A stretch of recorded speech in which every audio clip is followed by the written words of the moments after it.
Welcome, ladies and gentlemen. We're going to start this meeting. Suzette, roll call. Mayor Brunner, Yes. Vice Mayor Rich, Yes. Are here. Commissioner Clark, Yes. Commissioner Collins, Here. and Commissioner McDonald. Here. And James Harp from the Stewart Alliance Church is going to lead us in prayer. And Mr. Harp, right after that, could you lead us in the Pledge of Allegiance? We'll all stand. First or second? Second. Prayer first? Prayer first. All right. Sounds good to me. Let's Thank you, pray. sir. Father, thank you for this day, this beautiful day you've given us. Lord, thank you for the privilege of living in one of the most beautiful places in the world. Lord, I thank you for these that you have raised up to provide leadership for our community. Father, I just continue to ask. I don't pray just here a couple times a year, but I pray all the time, Lord, for the leadership. Your word says, therefore I exhort, first of all, that supplications, prayers, intercessions, and giving of thanks be made for all men, for kings and all who are in authority, all who are in prominent places of leadership, that we may lead quiet and peaceable lives in all godliness and reverence. And it says, for this is good and acceptable in the sight of the Lord our Savior. So God, I thank you that you've encouraged us to do that. And I pray, Lord, for this commission, Lord, that they will lead in such a way that we as residents of this city, Lord, will know that we're being led right, Lord, and that you would just bless them, bless their families, encourage them, provide for their needs according to your riches and glory in Christ Jesus, in whose name we pray. Amen. Amen. I pledge allegiance to the flag of the United States of America and to the republic for which it stands, one nation, under God, indivisible, with liberty and justice for all.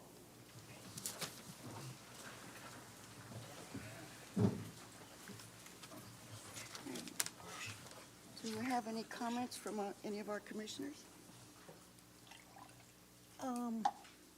I just wanted to say that, I don't know what date it was, but the NAACP had their annual gala, and I received a humanitarian award from the NAACP, and that included things that I did with other community organizations, as well as my participation on the city commission, and I appreciate that. I didn't bring my little show and tell thing, but I just wanted to say that happened.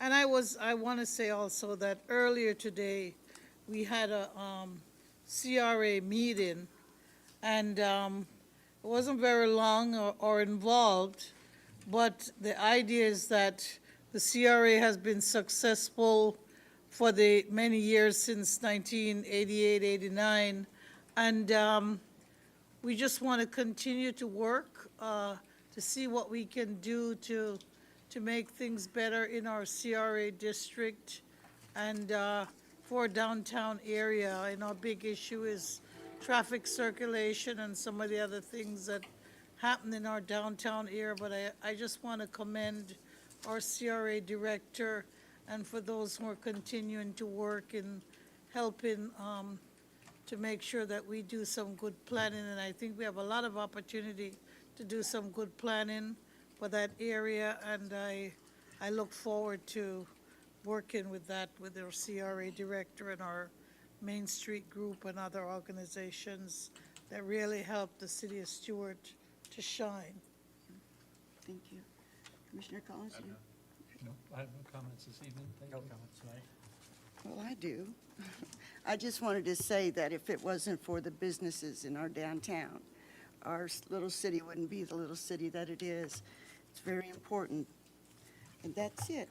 Oh, one more thing. Speaking of the Boys and Girls Club, I've been to 3 of gatherings and functions where they have been, and they're amazing children. They go up to 18, maybe 6, 7, and they were all volunteering at each one of these functions and preparing foods. They're learning to cook foods and to talk and present themselves with people. They were just an amazing group of people. The Boys and Girls Club in this county is going to be so awesome when they get their new building built. They're helping so many children. And I believe that we are, if correct me if I'm wrong, Mike, that we will be partnering with Project Lift and even doing more and teaching the children's trade. So our little town is doing great things, and I hope people notice that and realize that. Thank you. Now we will go, comments from our manager. I was going to mention that at the NAACP Gala last Saturday, that our own Commissioner Clark received a humanitarian award, but that was stolen from me by Commissioner Clark herself. I did take a picture of it, and I can't Oh, know if you I can see forgot it to or bring not, it. but Thank you. which was great, and her husband was there, all ears, smiling in support. Dennis was very happy for her. In addition to that, I wanted to mention that this morning, we had a ribbon cutting for the Poppleton Creek Park, which is officially open for business. It is located adjacent to the right-of-way that has been set aside for the eventual Willoughby Road expansion, and I am going to continue mentioning that every time it comes up, so that when the Willoughby Road expansion happens, everyone doesn't say, why are you putting this road through this park? The road actually was there first. The park was some surplus land that really turned out to be a beautiful park setting, and Milton and his crew have done a great job putting it together. And Sophia Weber joined our vice mayor in doing the honor of ribbon cutting today. And they did say that if they had one critique, that they would add swings, in case anybody wants to know. Over the weekend, the city had its annual Water Fest in Memorial Park, and it was timed at the same time as the Howard Allen Art Show, which was downtown, which made downtown very busy on Saturday for anybody that was there. And again, it was just as busy on Sunday because of the art show and the regular activities at the events. I also want to mention myself and Milton and Peter met with a gentleman, Rory, from the U.S. Department of Transportation Federal Rail Administration, and discussed in great detail quiet zones and safety issues and Stewart intersections and other issues. And I've asked Milton and Peter if they would put a presentation on to the City Commission on our April 8th meeting, so that'll be coming back to you. Not so much an agenda item related to a quiet zone or applying for a quiet zone, so much as just an educational presentation from them as to what we learned, what some potential safety issues we can address, and other things, and we'll let the commission give us direction from there. That's all I've got. Thank you. Okay, do we have approval for the agenda? Move approval of the agenda as published. Second. Okay, we have approval of Commissioner Clark and a second, I believe, by Commissioner Rich. And do we have any comments from the public that would like to speak on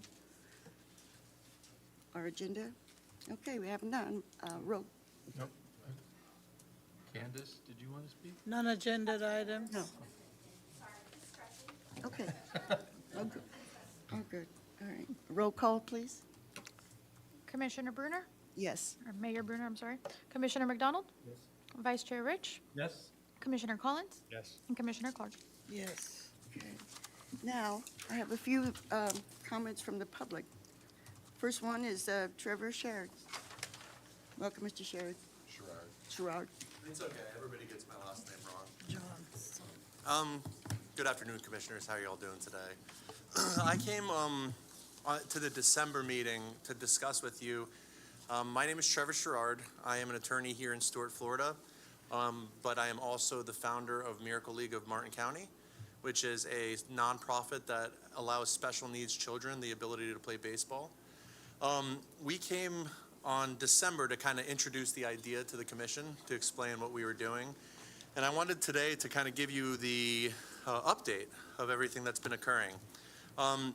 We have registered 32 special needs individuals to play this April 4th at Sailfish Park. There are going to be two teams. It's going to be the Colorado Rockies versus the New York Mets. They both have really great uniforms.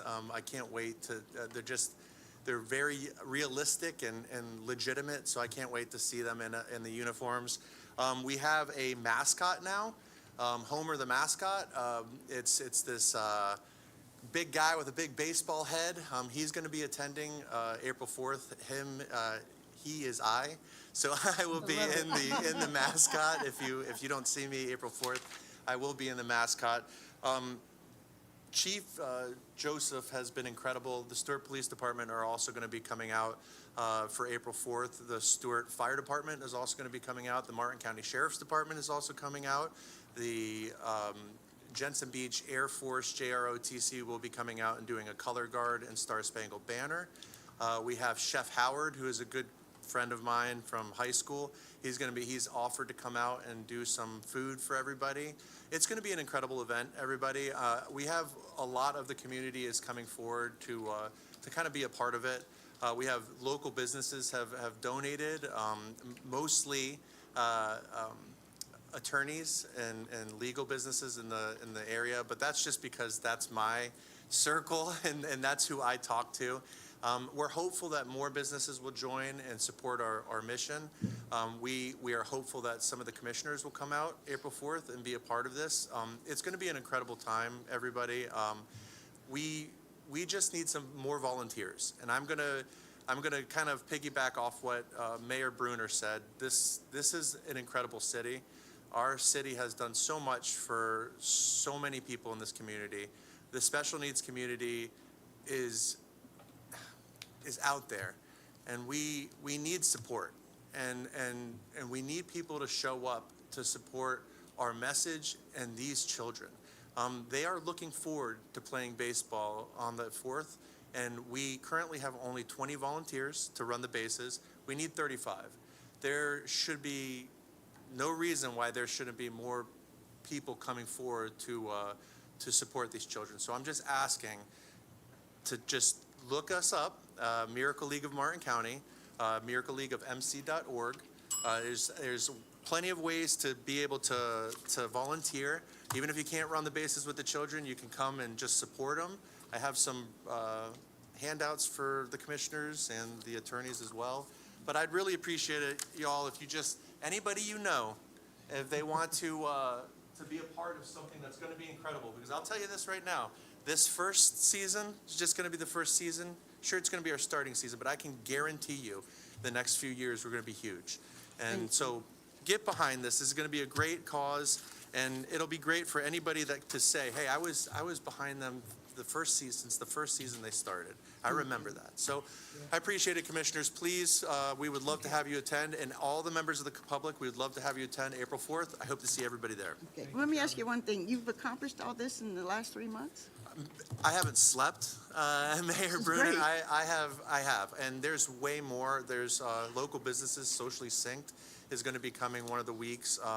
Grace Place, a church in Stuart, Florida, is also going to be coming one of the weeks as well. I've reached out to the Martin County high schools as South Fork, Jensen Beach, and Martin County. The guidance counselors have reached out to all the students to kind of try to explain to them what's going on. I think you'll have all that support. So I really we do. want it. So we appreciate you giving me the opportunity to explain everything, and we really hope to see you guys. Thank you, sir. Thank you.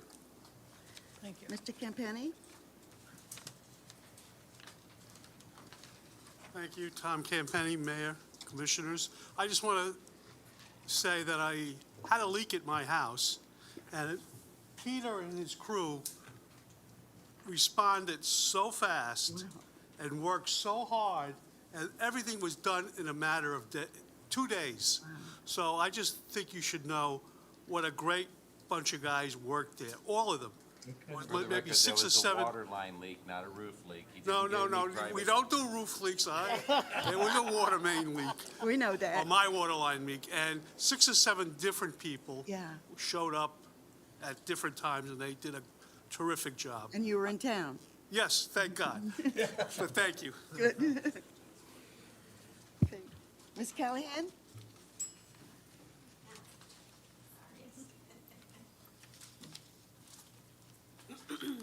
Hello, Commissioners, Mayor, friends.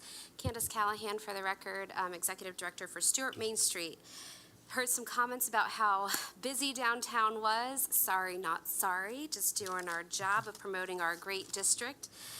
We had, just to recap, on our Howard Allen Art Show, it was our last one for the season until October. So, statistics, we had 80% of attendees specifically coming to downtown for that event. We had 34% found us on social media, 30% came from out of town, 93% also said that they were staying in the downtown to support our downtown businesses, 39% saying that they would spend over $100 at each business, 63% said that they were visiting the farmers market on Sunday, and then 83% said that, unfortunately, ending this on a sour note, and I'm sorry, but 83% said, when surveyed, that the biggest obstacle to coming to downtown is unfortunately the lack of parking. I digress, moving on. So, forgive my voice, I'm a little hoarse. It's been a long week of educating. I just got back from St. Cloud earlier in the week, visiting another amazing little Main Street program. And then later in the week, we went to Melbourne for some board training, because I have some new board members that we're really excited about getting involved. Upcoming events, we had the Florida Main Street Conference that we're hosting. It's been about 6 years since they've been here in our district, so we're really excited to brag about the good work that we have all been doing together. That's April 7th through the 9th. Many of you should already have that on your calendars, and I will be reaching back out to remind you about the different events and activities that we have planned. Our CRA will be giving a little presentation as well. And then our trams they're such a unique thing to our district that we'll also be doing a presentation on that to hopefully inspire other districts to get the same service. Other events, we have a sidewalk sale to promote our downtown businesses, and our little somewhat insignificant Earth Day event is actually up and nominated for an award. So I will be reporting back on that, hopefully inviting you good people to join me at my table when we accept that award. And then our stroll event, which is happening on May 2nd to also promote our downtown businesses. And I sat on a podcast the other day called the Good Neighbor podcast. So always advocating, always promoting, doing our jobs. Thank you very much for your time and support. Thank you, Candace, for those figures. Welcome, thank you. Okay.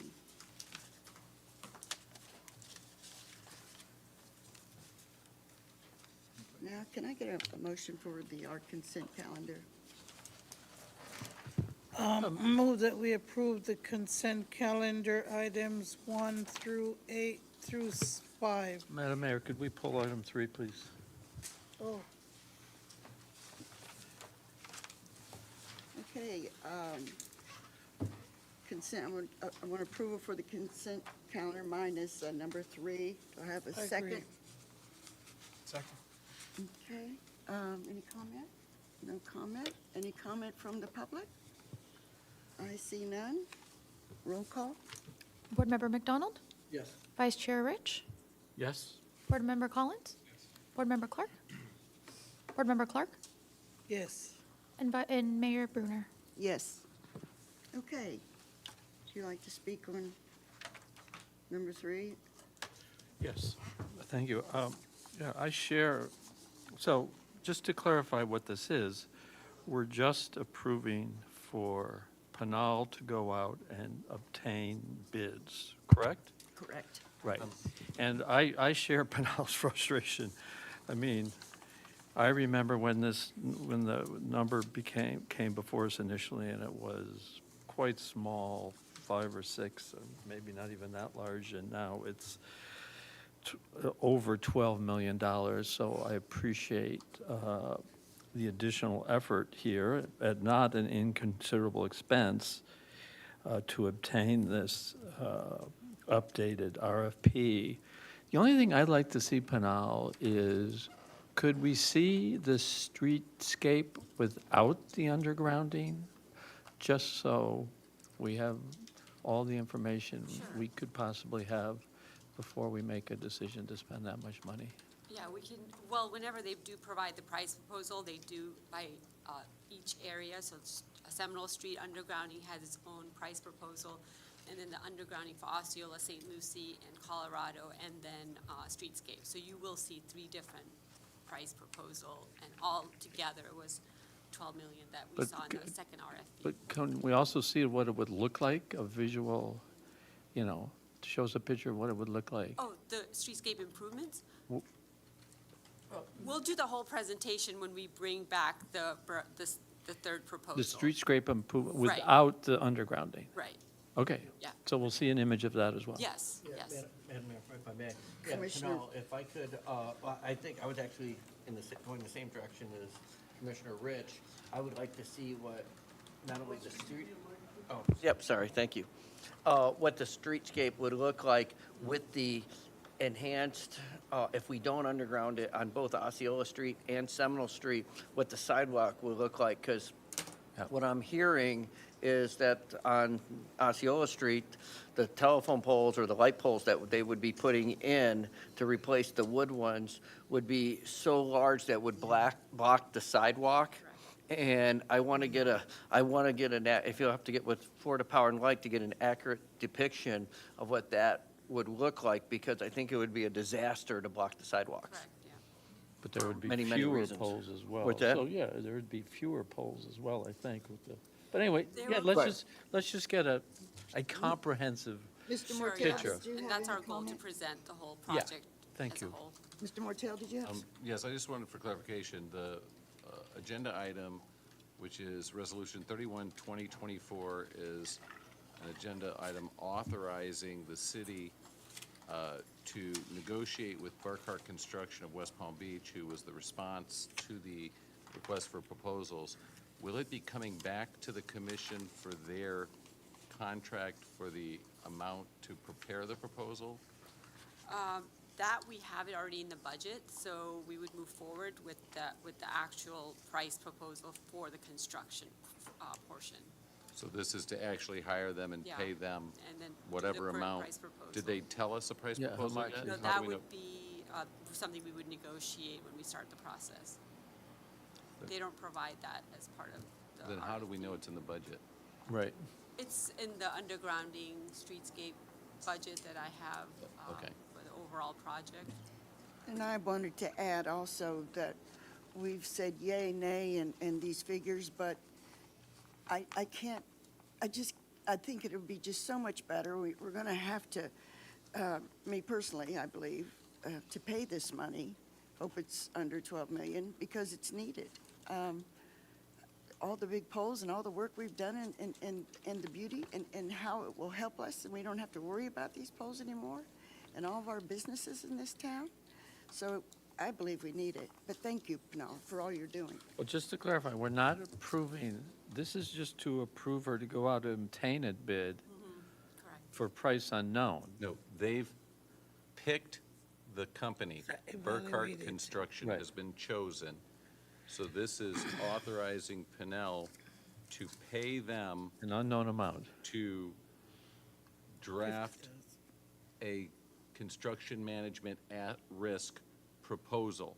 So the amount that she's going to probably negotiate with them will be between $30,000 and $70,000 that she pays them now for Right. them to put together a full soup to nuts number. And they make recommendations on where we can cut down costs in order to get, to the price that we're looking for. So there's going to be a lot of discussion, meeting, and reviewing the plan so that they can give recommendations. And how long do you think this will go back and forth? Well, then once, A month, 2 months, 3 I months? would say 3 to 5 months. Okay. Once we get the final proposal. And for clarity, would they also then be the company that does do the undergrounding? Correct. So there has to be some number at which you're going to say, no, I'm not willing to pay you $100,000. Right, exactly. So we're going to see what that initial cost looks like. It should be around $30,000 to $50,000 for them to put together the bid proposal. And then that final bid proposal is what I'm going to bring forward to the board. Okay, good. Thank you. Thank you for clarifying that. And thank I'll you move for to bringing approve. that up. Item 3. Okay. Second. All right, we have Commissioner McDonald for approval, Commissioner Clark seconded. Thank you, Pinal. Is there any other comment from our commissioners? Do we have any public comment on this? I see none. Roll call. Commissioner Collins, Yes. Vice Mayor Rich, Yes? Mayor Brunner, Yes. Commissioner McDonald, Yes. and Commissioner Clark. Yes.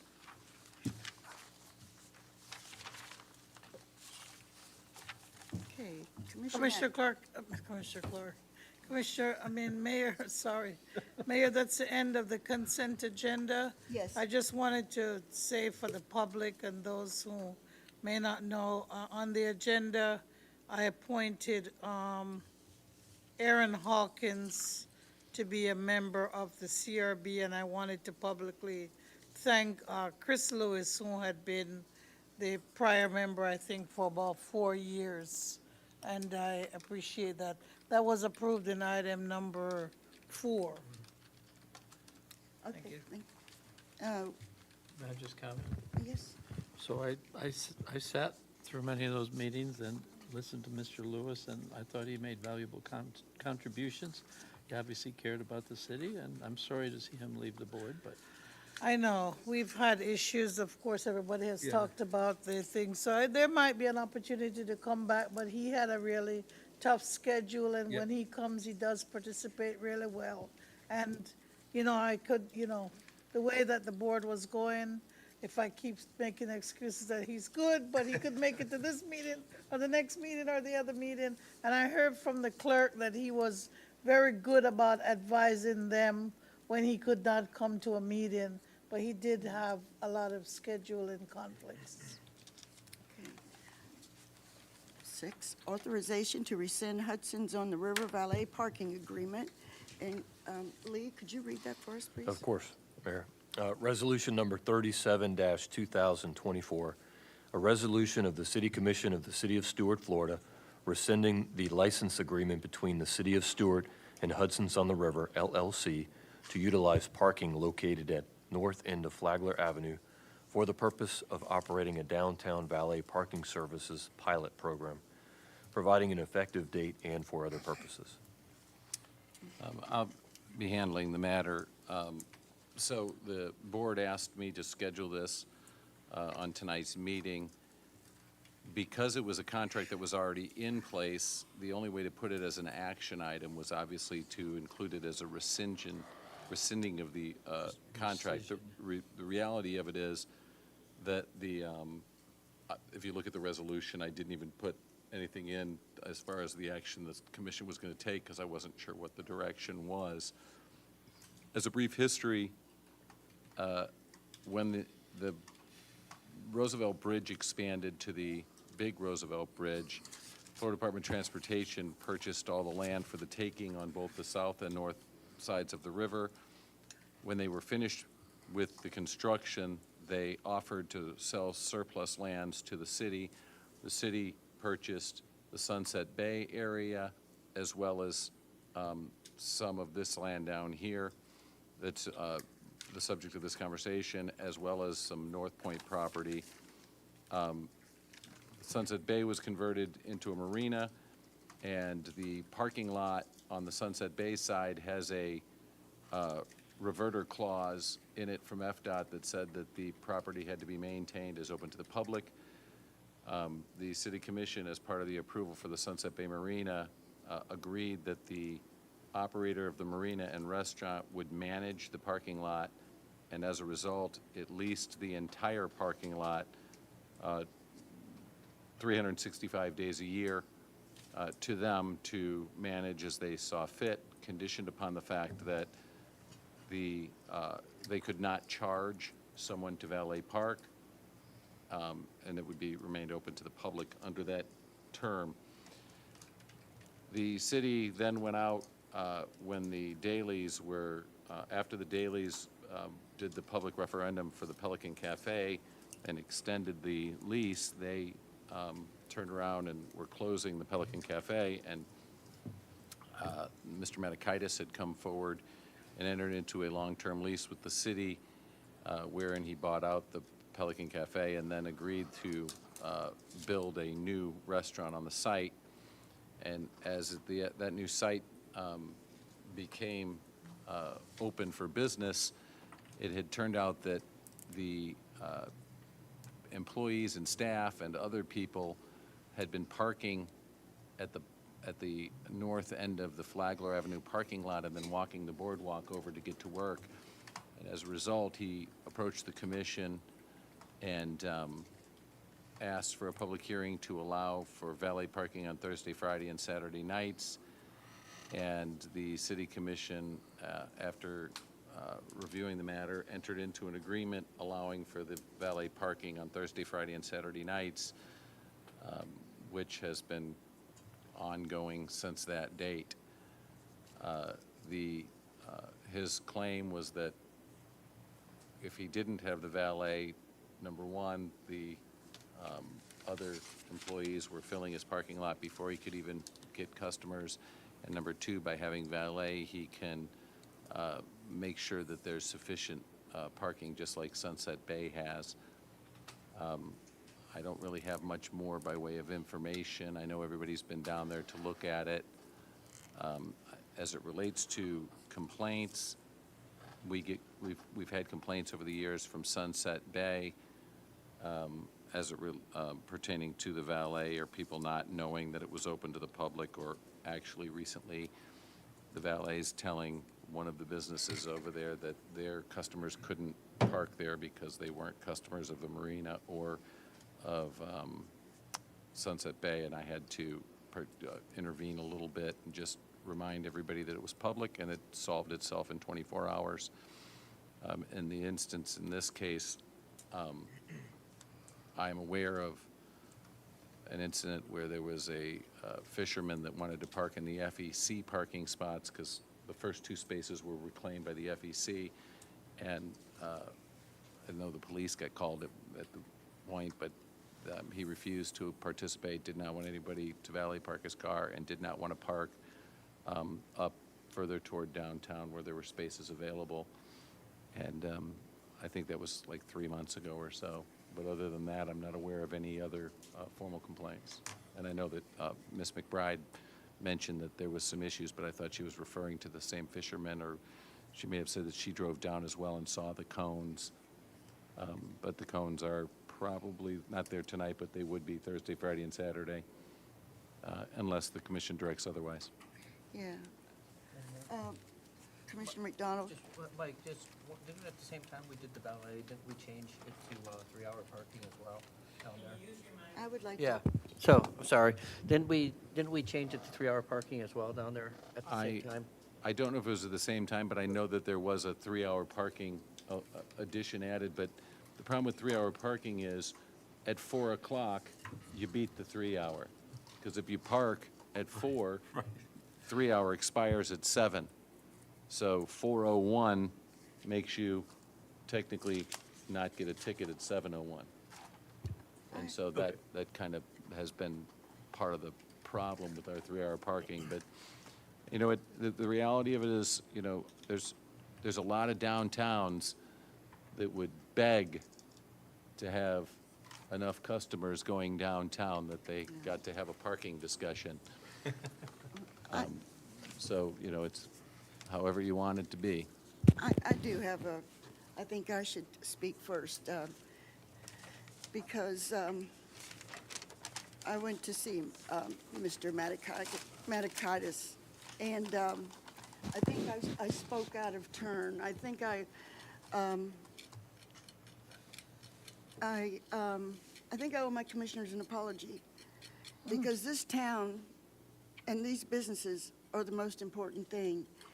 And as we sat and talked, I remember the $2 million that he had put in that and built that building.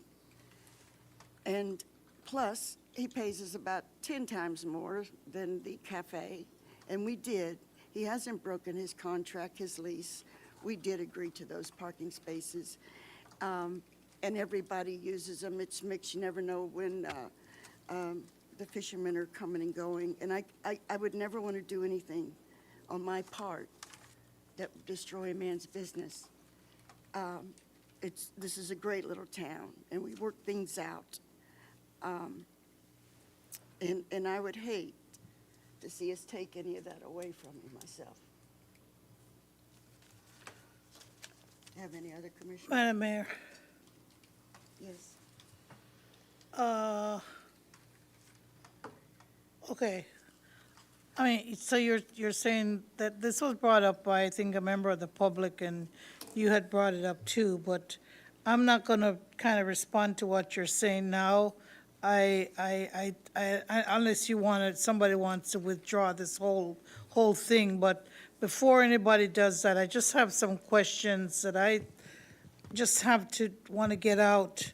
So, number one, I know that when this came up from our citizen, Ms. McBride had brought this up. I was wondering if we actually had a way, and I did talk to Mr. Leggett earlier on today, if there was anything that maybe any of the fishermen or anybody had sent in direct complaints about the parking and the availability of the parking for them, or if it was just somebody looking from driving around saying, well, maybe these guys just don't have any place to park because the valet is probably using the spot or whatever is happening. I just wanted to follow through with that. The other thing that I wanted to look at was, we knew that it was at the end of the point, and I do agree with you, Mayor, that when we approved it, we knew that there were not 200, 300, or any 100 parking spaces there that would meet the requirements of the restaurant, and it would follow under the same thing as anybody downtown. You have to scramble for parking or park in a parking lot and take the trolley and come to where you're coming. Some people don't do that, and they expect that when they come, they'll get the valet. Hopefully, the valet will find somewhere to put them. I don't know where they're putting their parking there. So I have a couple of questions for maybe city manager. He might be able to help me. Number one, I don't know where they're putting their people when they do the valet. If they're putting them behind here where the Stewart Feed Store is, or they're taking them somewhere else. I'm not sure where they're putting them putting. in the cone spaces that they block off.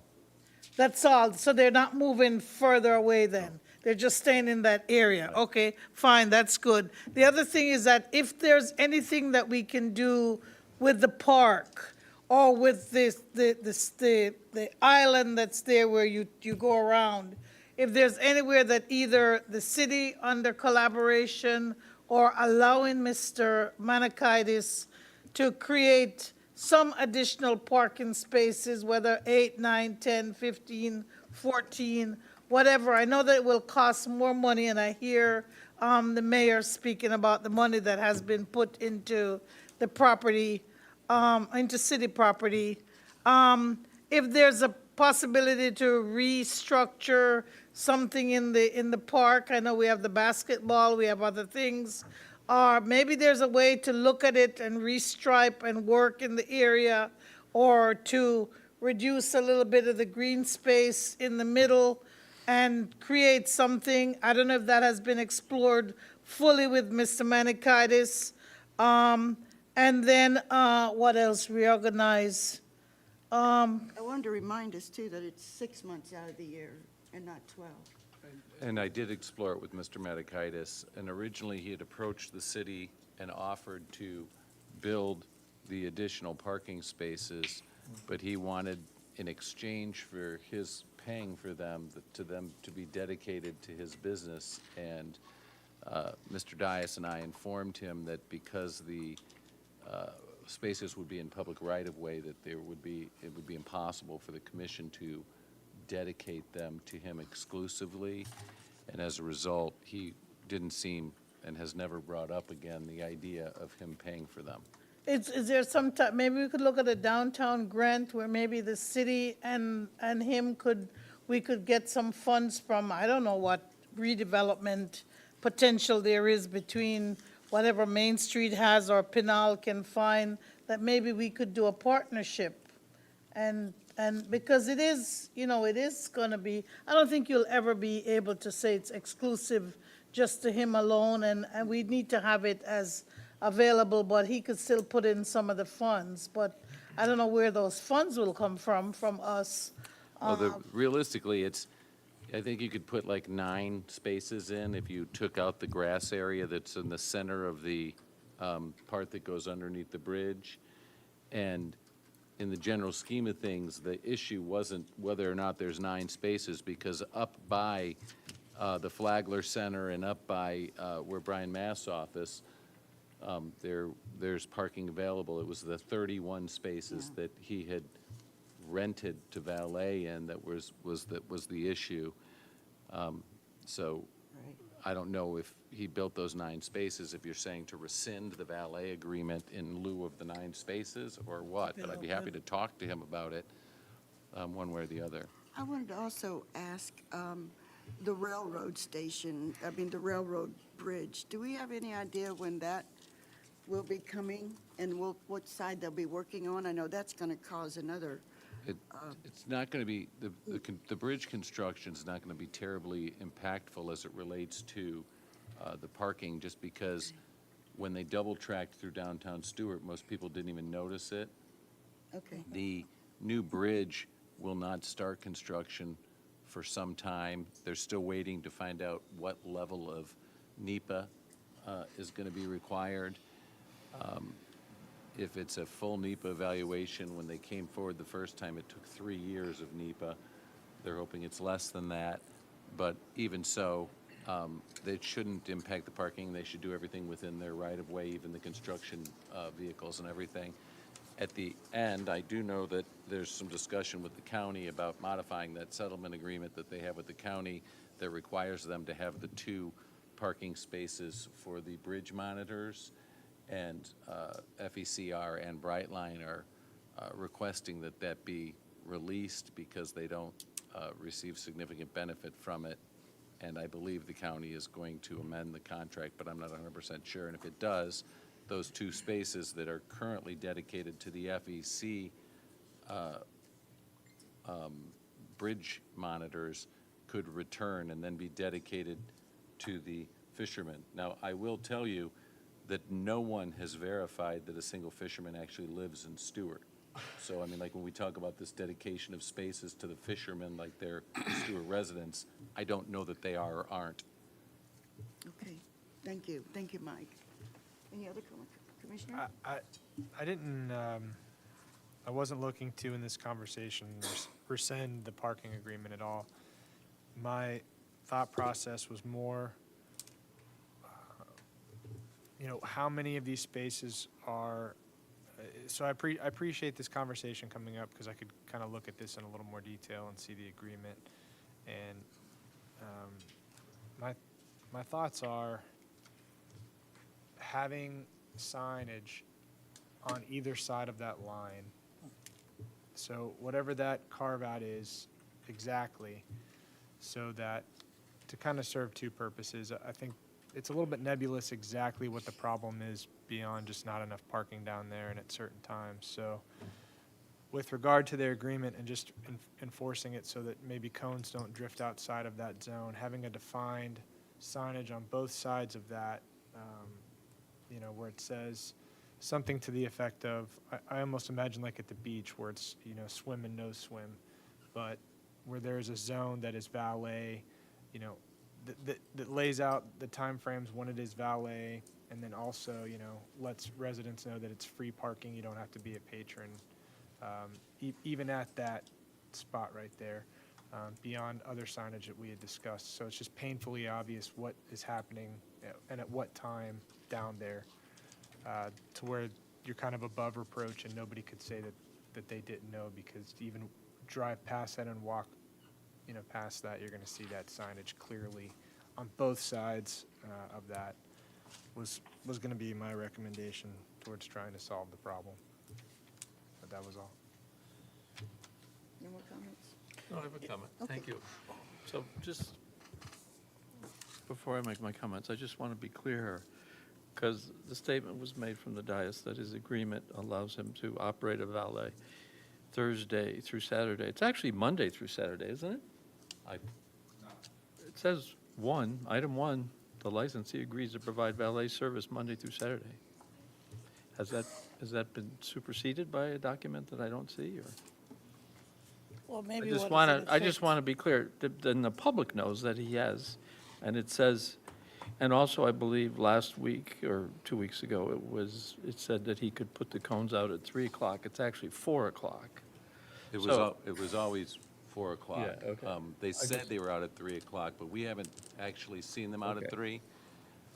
And I think that it was originally, at the meeting, I think it was originally discussed Monday, but when it actually got implemented, it has always been Thursday. Now, Okay. I do think the agreement authorizes it for as much as Yes. Monday, but it's never been enough of a demand to even go Monday, Tuesday, or Okay. Wednesday. But he has the right to do it by the Sure. agreement. Yeah. Monday through Saturday. And so, yeah, in discussing this, you know, it's the supply issue, and he's impacted, as I understand now, by the valet parking at Sailor's Return, and they're parking over there in those, spaces right in front of his restaurant. So there's obviously no ideal solution here. I assume both those very successful restaurants are doing the best they can. The presence of this item on the agenda, I think, serves our purpose. First of all, the public is aware of the agreement we have with Mr. Metakaitis, and we certainly will be paying closer attention that he conforms to the agreement. And I'm sure he'll act in the best manner possible. And I agree, we don't want to do anything to hamper their ability to operate these businesses. It's a difficult situation, and it's not one they created. It's a situation we find ourselves in this part of our city, so, Thank you. thank you. Madam Mayor, Yes. can I guess I'd like to make a motion that we not do anything with resolution number 37, 2024. I don't know if you remove it from the agenda, or we just remove it from the agenda. You don't make a motion. Okay, well, okay, so fine. So we're going to do that, we discuss it. But I'd like to make a statement. Prior to this meeting, we had and it's related, so I'm continuing with this, even though this motion, we're going to be removing this. We had the CRA meeting, we talked about the downtown. I think all of us, when we run for office, we talk about transparency, we talk about all kinds of stuff. And I think we do need to look at, just not say, okay, it works on Osceola to have parking exempt, and people, park somewhere and they come onto the shops that are there in Osceola, and everything kind of works out okay, and their employees park somewhere else, and maybe because they've been there a long time. When we had the property which was coming up on 100 Colorado, they're withdrawing now. But the triangle parcel, we talked about that earlier in the CRA meeting. This parcel, others, we may have a parking garage when the train station comes. If that happens in the next few years, we may have that.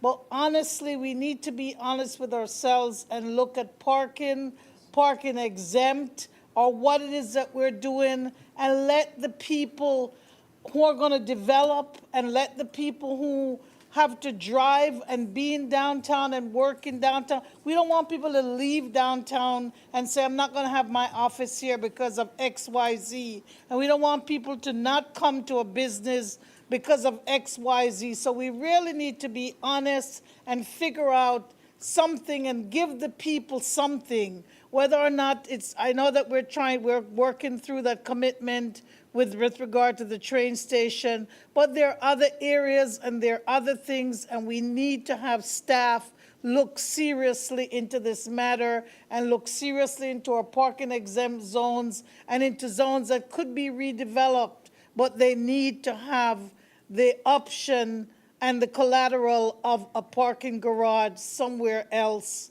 or how we can work together to get that, to use those 450 spaces if they come up at the courthouse here. But it just needs to be said, and it needs to be looked into, and we have lots of areas that are going to be redeveloped. And when we come in with this piecemeal effect, or people start their businesses or have a huge contract and a huge commitment like Mr. Manikaitis, and it benefits the city, it benefits all of us, it's a tax base, and we're all in this together, and we really need to look seriously at it and have our staff look at some things. And I'm not giving any instructions now, but I'm just putting it out there that we need to get our minds wrapped around this issue.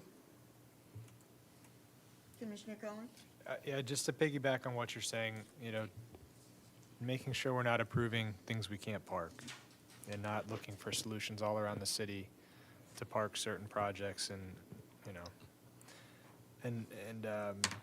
not indicting any of us, but just going forward, that we're really looking at making sure that what comes in front of us can be parked. Okay, thank you, thank you. Ms. Helen McBride, would you come speak to us, Helen?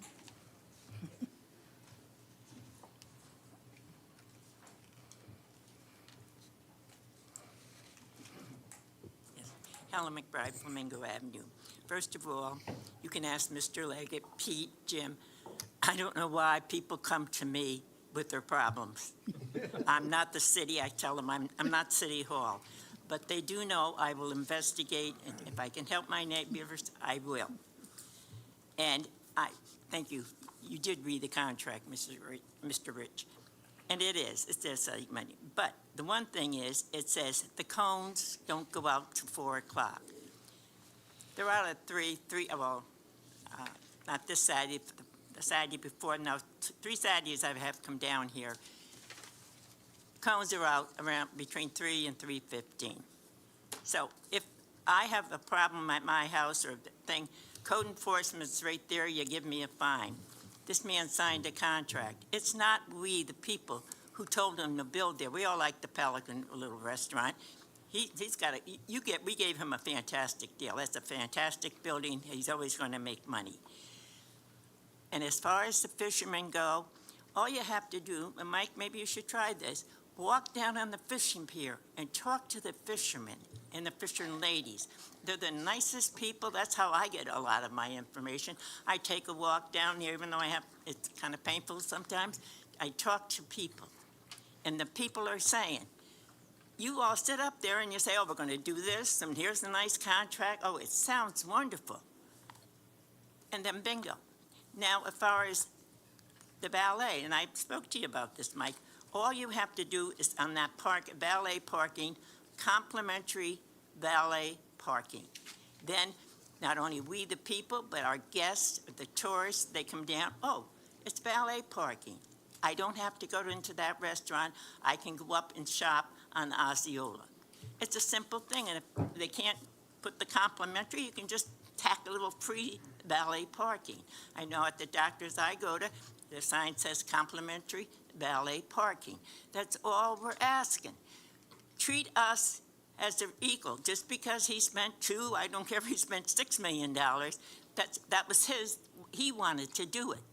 All we're saying is, and as far as what happened with the fishermen, it was the valet parking, and whomever came out of Hudson on the River, they called the police. That's I do my homework.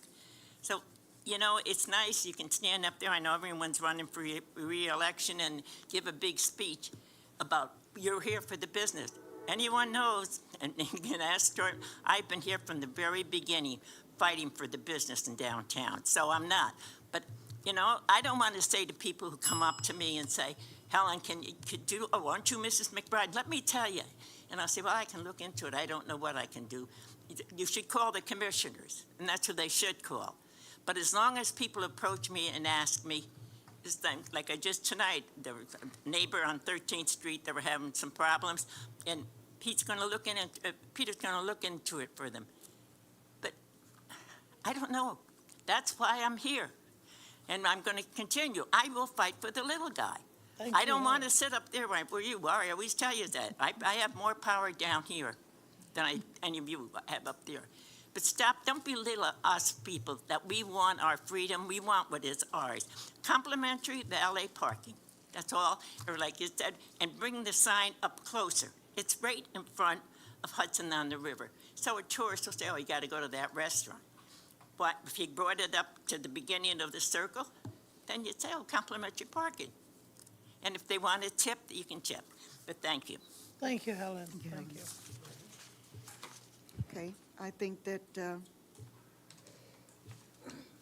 Becky, there's somebody without a card. you have to get, yes, ma'am, you can come speak and then fill out your green card. Yes, ma'am. I'll fill out a form. Yes, ma'am. I'm just sitting there. I'm reminding, my name's Missy Harris, Alamanda Way. When we were talking about the hotel coming on Colorado, they were saying we were going to be able to use the parking underneath the big financial building. What my thought is having more shuttles back and forth. And what they do in the small towns up in Maine, you get a ticket when you're on the shuttle. And they punch your ticket. And then if you have to travel up on the shuttle, you get 5% off your dinner. Or you get the 5% off of your first purchase. They make it so that it's worthwhile and you still get the people coming to town. I mean, we have the Wells Fargo building parking lot. We have, what else was I thinking? Courthouse. We have other areas that we could valet. If we get the valet to go far away, then we've got, the people waiting, but that's okay with them. If the valet man tells him it's going to be 10 minutes and he's got a scooter and he has to, I don't know how they're going to get back and forth, but it just came to me that that's what they do in the coastal towns and then, all over the country. I mean, I've been around. So I recommend that, Thank you. But we use more of the shuttle, which would be another expense for the city. So that's my suggestion. Thank you. Thank you. Thank you. We have, the shuttle is being used more and more. It's really growing, actually. I should also point out to the board that the city of Stewart has never, ever had a sufficient enough demand on parking to charge for it. When you talk about the coastal towns, it's not just coastal towns, it's almost every other town or city that has any type of demand for parking resolves it by putting parking meters up. We do not charge for parking at all, and that's why people are comfortable leaving their cars there for 5 and 6 hours at a time. If you go to Vero Beach, if you go to West Palm, if you go to all the coastal cities in Maine during the summer, or Newport, Rhode Island, or Cape Cod, or any of the eastern seaboard cities, they all charge for parking to offset the demand. Naples on 5th Street, all charge for parking. We have 100% free parking everywhere. The feedback I get from the consultants is that means we don't actually have a parking problem. We have one more. Mr. Foster? Ben Foster? Hello, my name's Ben Foster. I'm the Director of Operations for Hudson's on the River. I just wanted to state a couple of factual things about the valet parking. There is a sign right on the front of the valet stand that does say complimentary valet parking. We instruct the valet company that they park anybody that comes to them. It doesn't matter where they're going. They can go fishing. They can go to Sailor's Return. They can go to any of the other businesses in Stewart, and we park their cars for them. The only thing that the valet company has requested from us is that the valet company themselves park those cars. Because in those coned areas that we have, the valet is responsible for every car there. So if somebody backs into the car, then the valet company would be responsible for that car. So that's the only thing that is asked of some guests that have pulled up and refused to valet park and think that they can park themselves. The only thing that we ask is we're happy to park their car for free at no charge, but we just ask that the valet parks the car for them. I know the Matakaitis family has also, put money into downtown. We are business, we have other businesses in Stewart and in this community, and we donate a lot of money to charity. We are engaged with the community. Our employees make money by coming to work, and without that valet on Thursday, Friday, Saturday night, that will dramatically hurt our business, and it will hurt our staff. And these are working mothers and working fathers, so they rely on our guests to be able to park, and a lot of our guests are elderly. Our average customer is 60 years old. So if they don't have the access to valet park, they will not come to our restaurant, and that will hurt. Not only forget the owners of the restaurant, it will hurt our staff. And these people live in our community, and they work very hard, and they will do whatever it takes. So that's all I have to say. Okay, Mr. Foster, Yes. at 4 o'clock. Yes, 4 o'clock cone. Yes, sir. Thursday, Friday, Saturday. And once we get out of season, we don't really use valet. I understand the contract was Monday, Tuesday, Wednesday. If the business does warrant it, we will put valet there, but sometimes it's not there, so we don't have to do that. We do it on those nights that matter the most to us. We wanted to do Sunday brunch, but obviously we can't do that because of the green market, which we understand. So that's why we don't, we didn't ask for that, because that's, the green market's parking, and they take up most of the parking on that Sunday. We do benefit, no doubt. We can benefit from that, but sometimes it does hurt. And we have some cancellations on reservations because people can't find parking, so they have to cancel their reservation and they go somewhere else. Thank you, sir. Thank you. Now that they've brought that up, Mr. Mortel, would it be a time to change that agreement to be a minimum of X, Y, Z instead of saying that Monday through so, just so that we don't end up with a violation situation? I don't know what you mean. I wouldn't either. With like 3 or 4 days that they must have valet parking, the key days, the critical days, or should it be from Monday through, let me see what it So said. what you're saying It's is not not let broken. it be optional and require them to have the valet? Let me see what it says. It says, the license agrees to provide valet service Monday through Saturday, 5 to 10 p.m. And he's saying that they're not doing it every single day. Yeah, they don't do it on Monday, Tuesday, and Wednesday. Right, but it says to provide valet service Monday through Saturday. I guess what we're saying, there's no need to change it. So what you're saying is you want me to say that they're in breach if they don't provide it? Well, or just put the days, the actual days. You're saying that they're only doing Thursday, Friday, Saturday. Are they doing Monday, Tuesday, Wednesday? No. He's saying that they're not, but it says, he agrees to provide valet service Monday through Saturday. Can I answer the question real Yeah, quick? That helps you out? tell me how it Okay, works, so actually. since the valet is complimentary, we do pay the valet company, but the gentleman or the employees that work the valet company, the way that they make money is off of tips. So if there's not enough cars to park, they don't make any money, and so it doesn't behoove them to work.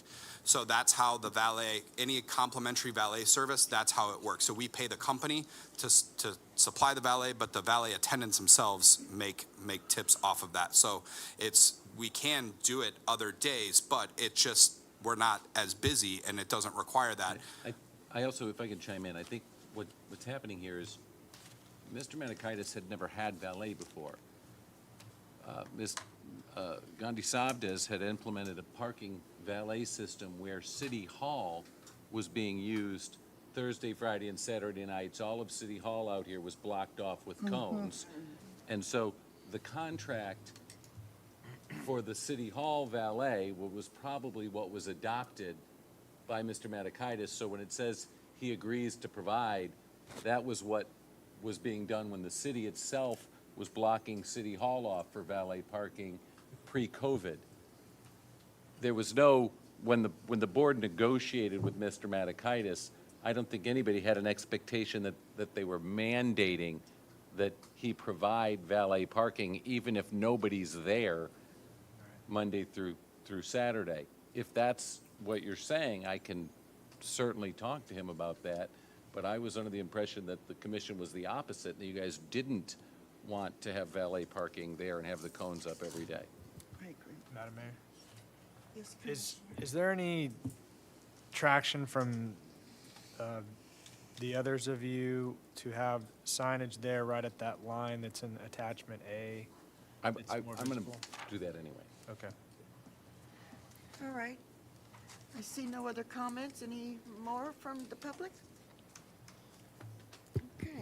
we have no motion, so we will move on.